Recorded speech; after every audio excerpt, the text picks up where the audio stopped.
நல்ல சிந்தித்து பார்த்தீங்கன்னா நம்முடைய இருதயத்துக்குள்ளாக ஒரு வேற்றுமையான ஒரு இடம் இருக்கும்.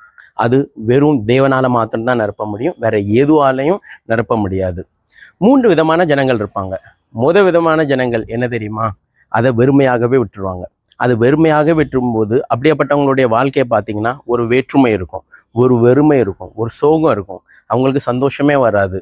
அவங்களுக்கு ஏதோ ஏதோ தேடிட்டு இருப்பாங்க. அது கிடைச்சாலும் அவங்களுக்கு அந்த நிம்மதி இருக்காது. ஏனென்றால் உள்ளுக்குள்ள அவங்களுடைய இருதயத்துல தேவனுக்கான இடம் இன்னும் வெறுமையாகவே இருக்குது.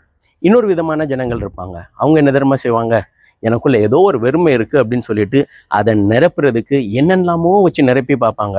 சிலர் மதுபானத்துக்கு போவாங்க, சிலர் பாவமான இச்சைகள்ல போவாங்க, சில பண ஆசை வச்சு இதால நிரப்பிடலாம் அப்படின்ட்டு முயற்சி பண்ணுவாங்க. ஆனா அந்த வெறுமையான இடம் இருக்கலாம், அது வெறும் தேவனால தான் நிரப்ப முடியும். அதனால அது பேலன்ஸ் இல்லாம அவங்களையும் கெடுக்கும், அவங்கள சுற்றி இருக்கிற ஜனங்களுக்கும் அது பாதிப்பு உண்டாகும். நல்லா யோசித்து பாருங்க, ஒரு பசல்ல என்ன வடிவத்துல அதை பூர்த்தி பண்ண முடியுமோ அந்த வடிவத்தால தான் பூர்த்தி பண்ண முடியும். அதை தவிர வேற ஏதாவது கொண்டு போனோம்னா அது அங்கங்க சேதமாகும், அங்கங்க அது தவறாகும். 3வது விதமான ஜனங்களை குறித்து நான் என்ன சொல்றேன்னா, அவங்க ஒரு நாள்ல இந்த வெறுமையான இடத்த இயேசுவால நிரப்புனாங்க.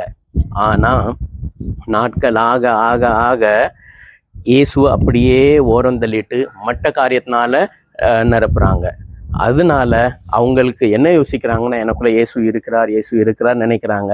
ஆனா அது தேவனை தவிர மற்ற காரியத்தினால அது நிரப்பப்படுகிறது. இதை குறித்து நாம் மிகுந்த ஜாக்கிரதை உள்ளவர்களாக காணப்படணும். அனுதினமும் இந்த பாத்திரமானது இயேசுவால நிரப்பப்படணும். இயேசுவால நிரம்பி இருக்கும்போது அங்கே சமாதானம் உண்டாகும், சந்தோஷம் உண்டாகும், அது திருப்தி உண்டாகும், அது பரிபூர்ணம் அடையும். அதை தவிர வேற எதால நிரப்ப முடியாது. ஆமென்.